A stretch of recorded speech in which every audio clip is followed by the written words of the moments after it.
근자에 잘 알려진 책이 하나 있습니다. 누가 내 치즈를 옮겼을까?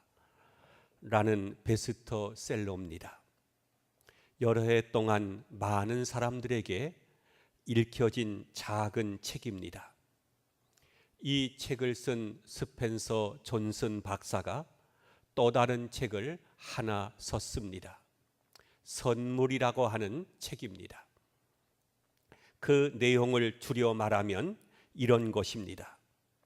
한 소년이 성인이 되기까지 성장하는 과정에서 세상에서 가장 귀한 선물은 무엇일까? 가장 중요한 선물은 무엇일까? 하고 그것을 찾아 헤매는 것입니다. 그 나름대로 많은 경험을 합니다. 병들어도 보고 실패도 하고 시련을 당하기도 하고 이런저런 경험을 하면서 참된 삶은 어떤 것이며 참된 선물은 무엇인가 하는 것을 생각합니다. 한 지혜로운 노인이 있었는데 그에게 가끔 찾아가서 의논을 합니다. 이건 무슨 뜻이죠? 가장 귀한 삶은 어떤 삶일까요? 소중한 선물은 무엇이죠? 그런데 이 노인은 일러주지를 않습니다. 당장 대답해 주지 않고 세월이 가면 알 거다. 내가 스스로 경험하면서 배워가야 하느니라. 하다가 이 소년이 상당히 성인이 된 다음에 비로소 일러줍니다. 이 세상에서 가장 중요한 선물은 현재다. 오늘 1년 가운데 가장 오늘이 귀한 하루이며 지금이 가장 좋은 순간이다. 그것은 현재만이 온전히 내 것이 될 수 있기 때문이다. 중요하고 의미 있는 말이라고 생각됩니다. 과거는 이미 지나갔습니다. 미래는 아직 내게 다가오지 않았습니다.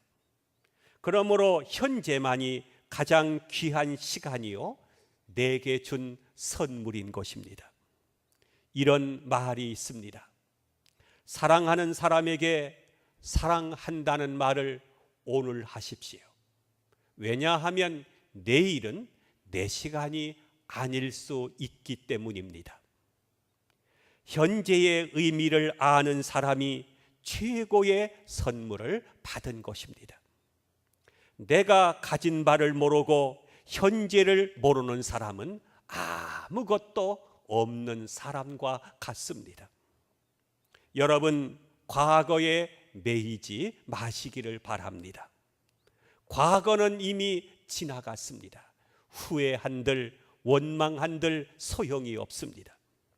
현재가 중요한 것입니다. 허망한 꿈을 꾸지 마십시오.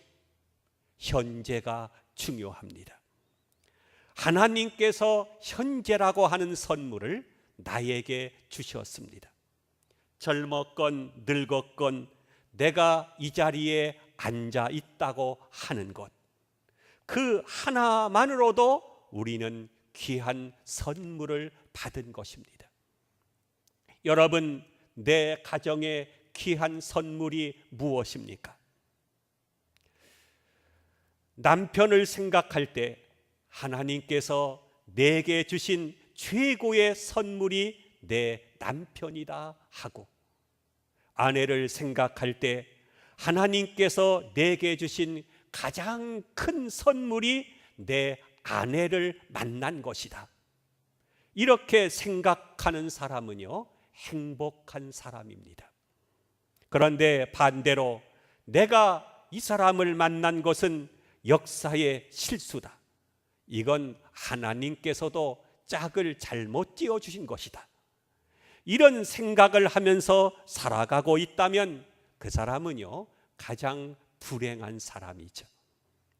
오늘 내가 만난 사람, 내가 오늘 이 자리에 앉아 있다고 하는 것이 가장 큰 선물임을 알아야 하는 것입니다. 사도 바울은 오늘 본문에서 이런 고백을 합니다. 15절 가운데 보면 이런 말씀이 있어요. 내게 주신 은혜라 하는 말이 있습니다. 하나님께서 나에게 주신 은혜가 있다는 거예요. 여러분, 부모님의 사랑을 받을 때 내가 수고해서 받은 것입니까? 아내의 사랑을 받을 때 내가 돈 주고 산 것입니까? 내가 건강을 누릴 때 내가 위생을 잘 지켜서 건강한 것입니까? 대가로 받은 것입니까? 물론 그런 것도 좀 있을지 모르겠습니다. 허나 아닙니다. 적어도 은혜로 생각할 때 건강하다고 하는 것은 큰 선물입니다. 재물도 선물입니다. 기회도 선물입니다. 자녀도 선물입니다. 모든 것이 선물인 것입니다. 어떻게 내 노력, 내 수고만 가지고 될 수 있는 것입니까? 아무리 생각해도 모든 것은 하나님께서 내게 주신 은혜다 라고 생각해야 됩니다. 모든 것이 은혜다. 이것이 믿는 사람들의 고백이어야 합니다. 글로린 박사는 원래 의사였습니다. 그는 기독교 작가로 유명한 사람입니다. 그가 산간벽지 광산촌에서 일하고 있을 때 어느 유명한 큰 병원에서 크게 활동을 하던 간호사 하나가 억울하게 오해를 받아 쫓겨나서 이 광산촌에 와 있었다고 합니다. 어여쁜 간호사였습니다. 쫓겨온 것도 억울한데 이 광산촌에 또 사는 것도 억울하고 또 억울한 게 하나 있습니다. 그가 수고한 것에 비하면 보수가 너무나 적습니다. 수고한 것에 비하여 10분의 1도 안 되는 작은 봉급을 받고 일하는 것입니다. 그런 사람인데도 일할 때 보면 그 얼굴이 너무나 밝은 것입니다. 찬송하며 웃으며 모든 사람에게 친절하고 퇴근 시간이 다 지났음에도 집에 가지 않고 남은 일을 하는데 아주 즐겁게 일을 하는 것입니다. 글로린 박사가 보다 못해 한마디 했습니다. 당신은 일한 만큼의 대가도 받지 못하면서 이 산간벽촌에 와 있는데 어이 그렇게 기쁨으로 일할 수 있는 것입니까? 그러자 간호사가 웃으면서 말합니다. 월급이 작기 때문입니다. 정당한 월급을 받고 하면 내가 상품이 되고 하나의 고용인이 되지만 나는 월급과 상관없이 일하는 그 기쁨 때문에 자유롭습니다. 나는 돈에 발린 사람이 아닙니다. 하고 싶은 일을 하니까 행복합니다. 그리고 제 가치는요, 하나님께서 인정하시니까요. 제 삶의 가치는 하나님께서 인정해 주시니까 더 바랄 것이 없습니다 라고 말하는 것입니다. 그렇습니다. 하나님께서 여러분들의 삶의 가치를 인정하면 그 인정을 받는다는 확신이 있을 때 이보다 더 큰 선물은 없는 것입니다. 사도 바울은 은혜를 은혜로 깨닫는 사람에게 은혜가 있다고 말을 하고 있습니다. 세상에 은혜 받지 않고 사는 사람이 어디 있겠습니까? 그런데 많은 사람들이요, 은혜를 은혜로 모르고 있는 것입니다. 어떤 사람은 아내의 소중함을 모르다가 죽을 때 가서야 고맙다고 한마디 하고 죽는 사람도 있습니다. 이런 기막힌 노릇이 어디 있습니까? 아주 술을 많이 하는 경관 하나가 있었습니다. 그 부인은 참 좋은 여집사님이셨습니다.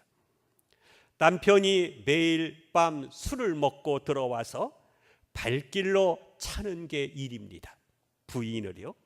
말로가 아니라 발길로 차면서 꼭 한마디 합니다. 너 빨리 죽어라. 그래야 내가 장가 한 번 더 갈 것이 아니냐. 이따위 소리를 하고 있는 것입니다. 세상에 이런 모욕적인 얘기가 어디 있겠습니까? 그 부인은 이런 말을 다 듣고도 잘 참고 사는 것입니다. 그런데 그 부인이 덜컥 병에 걸린 것입니다. 수술을 받게 되었습니다. 수술을 받는데 목사님이 신방을 갔습니다. 마침 남편이 왔길래 한마디 했습니다. 그래도 부인은 남편이 와줬다고 고마워합니다. 당연한 일인데도 고마워하는 것입니다. 그래서 이 못된 놈을 받아주시는 것입니까? 했더니 부인이 말합니다. 아닙니다. 남들이 뭐라고 하든지 간에 제게는 하나밖에 없는 소중한 남편입니다. 목사님이 그 남편 보고 한마디 했습니다. 당신 그저 술만 먹고 들어오면 마누라 보고 빨리 죽으라고 했다며? 그런데 여기는 왜 왔나? 지금 죽을 준비를 하고 있는데. 그랬더니 남편이 하는 말이 아닙니다. 제가 성격이 못돼 가지고 말은 마음대로 했지만 제게는 가장 소중한 여자입니다. 이 사람보다도 더 귀한 사람은 없습니다. 이 한마디 말을 듣고 또 부인이 고마워 가지고 목을 메어 우는 것입니다. 그래서 생각했습니다. 참 여자 마음은 알 수가 없구나. 그 한마디에 그만 감동이 되어 가지고 저렇게 울다니. 여러분, 은혜를 은혜로 아는 사람에게만 은혜입니다. 은혜가 은혜 되는 데는 조건이 있습니다. 두 가지가 있습니다. 첫째는 믿음이 있어야 되고 두 번째는 겸손함이 있어야 됩니다. 또 이 믿음을 가지고서야 은혜가 되고 믿을 수 있을 때만이 어떤 환경이 주어져도 은혜가 되는 것입니다. 또 하나는 겸손입니다. 하나님은 나를 겸손하게 만드셔서 은혜를 은혜로 알게 하시는 것입니다.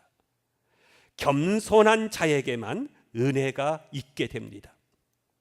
부부간에도 겸손해서 나보다 남편이 낫다고 생각할 때에 은혜가 은혜되고, 아내가 나보다 낫다고 생각될 때 은혜가 됩니다. 심지어는 자식을 놓고도 나보다 자식이 더 낫다. 나 같은 어리석은 사람에게 저렇게 귀한 자식을 주시다니. 우리 집같이 변변치 못한 집안에 저렇게 좋은 자식을 주시다니. 이렇게 말합니다. 이 얼마나 큰 행복입니까? 겸손할 때만이 은혜가 되는 것입니다. 또한 은혜 받게 되면요 달라집니다. 은혜는 깨닫는 것만이 아니고 느끼는 것만이 아니고 은혜 되면 먼저 달라지는 것이 있습니다. 그것은 얼굴빛부터 달라지게 됩니다. 예배 마치고 나갈 때의 얼굴을 보면 제가 대충 짐작합니다. 이 사람은 오늘 예배를 드리면서 은혜를 받았는지 안 받았는지 말입니다. 은혜 받은 사람은 얼굴이 확 달라집니다. 그러나 아직도 문제가 해결되지 않아서 잔뜩 찌푸리며 나가는 사람이 있습니다. 아직 은혜를 못 받은 사람입니다. 야곱이 야복강경에서 천사와 씨름하면서 은혜를 받죠. 그 다음에 형의 얼굴을 봤더니 형의 얼굴이 하나님의 얼굴과 같았다고 말하는 것을 보게 됩니다. 조금 전까지만 해도 형 때문에 무서워했는데 400명의 군사를 거느리고 온다고 했는데 나를 치러 오는가 보다 했는데 은혜 받고 나니까 형의 얼굴이 달라 보이는 것입니다. 은혜는 내 얼굴을 바꾸고 내 마음을 바꾸고 내 감정을 바꾸고 내 운명을 바꿔놓습니다. 뿐만 아니라 다른 사람들까지도 변화시키는 것입니다. 사도 바울은 생각합니다. 나는 길르기아 다소에서 태어났다. 이방에서 태어난 것 자체가 은혜다. 어머니의 태에서부터 택정함을 입었다. 세상에 태어난 것 자체가 은혜다. 이렇게 그는 생각을 합니다. 그런가 하면 다메섹에서 주님을 만난 것이 큰 은혜다. 나는 예수 믿는 사람을 핍박하기 위해서 다메섹으로 가는데 주께서 가던 길을 딱 막으시고 어찌하여 내가 나를 핍박하느냐 하시며 나를 강제로 부르셔서 하나님의 사람 만드셨다. 예수를 핍박하다가 벼락을 맞아 죽어야 마땅한 사람인데 어찌 나를 그리스도의 종 만드시고 복음을 전하면서 살게 하셨을까? 감사한 일이다. 모든 것이 하나님의 은혜다. 다메섹에서 나를 부르신 주님. 그래서 그는 고백을 합니다. 고린도전서에서 나의 나된 것은 오직 하나님의 은혜로 된 것이다. 그렇게 고백하는 것을 보게 되죠. 그러니 바울의 또 은혜관에 있어서 가장 핵심적이고 중요한 은혜가 있습니다. 우리가 알다시피 바울에게는 육체의 가시, 또 성경은 사단의 사자라 이렇게 말하고 있죠. 이 육체의 가시가 뭔지는 모르지만 자관 자기 몸을 괴롭히는 고쳐지지 않는 그러한 지병이라 이렇게 생각하면 좋을 것 같습니다. 그는 이 병 때문에 종종 쓰러지기도 합니다. 그래서 누가라고 하는 의사를 하나님께서 동반시키시죠. 하나님이 왜 나에게 이런 병을 고쳐주시지 않았을까? 왜 고쳐주지 않으면서 고쳐달라고 하니까 내 은혜가 내게 족하도다. 그 병 있는 것이 오히려 너한테 은혜다. 이렇게 말씀을 하셨을까? 그래서 그는 이 응답을 감사하게 받고 그 다음부터는 불평하지 않습니다. 그리고 그 은혜의 의미를 비로소 깨닫게 됩니다. 왜 나에게 병이 있느냐? 그것은 그래야만이 내가 겸손할 수 있으니까. 성경은 말하잖아요. 나에게 육체의 가시를 주신 것은 나로 하여금 자고하지 자만하지 않게 하시려고 주신 것이다.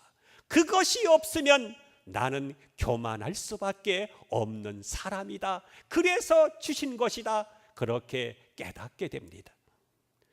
왜 내게 육체의 가시가 있느냐? 또 한 가지는 그것은 오직 주님만 의지하게 하시려고 그러는 것이다. 그래서 우리가 고린도후서 12장에 보면 우리가 알 수 있잖아요. 이는 내가 약할 때의 강함이다. 그런 고백을 하죠. 사람이요, 완벽하면 교만해지기 쉽고 주님 없어도 살 것 같아요. 사람은 약할 때에 주님을 붙잡습니다. 주님께 기도해요. 주님을 의지합니다. 그래서 바울은 깨닫습니다. 내가 약할 때에 오히려 주님을 의지함으로 내가 강해질 수 있다 하는 진리를 비로소 깨닫게 됩니다. 내게 주신 은혜, 여러분에게 지금 어떤 경험이 있으십니까? 쓰리고 아픈 경험이 있으십니까? 그런 과거가 있습니까? 아니면 현재가 그렇습니까? 묻지 마십시오. 믿음으로 수용하십시오. 겸손한 마음으로 받아들이십시오. 그것은 하나님께서 여러분에게 주시는 가장 큰 은혜입니다. 그래서 그대로 수용하십시오. 그럴 때 놀라운 역사가 일어나게 됩니다. 제가 우리 한국에도 훌륭한 목회하시는 분들을 보면은요, 다 집안에 한 가지 가시가 있어요. 다 보면은요. 왜냐하면 그것 때문에 주의 종을 겸손케 하려고, 그래서 주님만 의지하게 하려고 하나님이 그런 가시를 한두 개씩 주시지 않았는가 생각해 봅니다. 또한 은혜라고 하는 것은요, 나누어야 합니다. 나 혼자 가지고 있어서는 안 됩니다. 더불어서 나누어야 돼요. 오늘 분명히 말씀하고 있습니다. 15절에 보면 내게 주신 은혜로 말미암아 너희에게 썼노니 그랬습니다. 바울은 편지를 써서 모든 사람들과 함께 은혜를 나눈 것입니다. 은혜를 나눌 때 그 은혜는 점점 파급되어 가는 것입니다. 피에로 쌍소라고 하는 분이 쓴 재미있는 책이 있습니다. 느리게 산다는 것의 의미라고 하는 책입니다. 그 책에서 그는 말합니다. 행복하게 사는 비결은 먼저 작은 것에 감사하는 것이다. 작은 것의 의미를 깨달으며 감사하라. 또한 소박한 삶에서 기쁨을 누리라. 그렇게 말합니다. 굉장해야만 하는 것이 아닙니다. 소박한 삶을 기쁨으로 받아들이는 것입니다. 제가 이 책에서 가장 크게 느끼는 것이 이것입니다. 기쁨을 만드는 능력을 가져야 한다는 것입니다. 기쁨을 만드는 능력, 슬퍼하는 자를 기쁘게 만드는 것, 기쁨을 생산하는 능력이 있어야 참된 행복을 찾을 수 있다는 것입니다. 여러분, 강철왕 카네기를 잘 아시지 않습니까? 그가 어린아이일 때 어머니 손에 이끌려서 시장에 갔다고 합니다. 여기저기 물건을 사게 되는데 이 아이가 앵두를 수북히 쌓아놓은 가게 앞에 서서 움직이지를 않는 것입니다. 엄마가 불러도 끔찍하지 않습니다.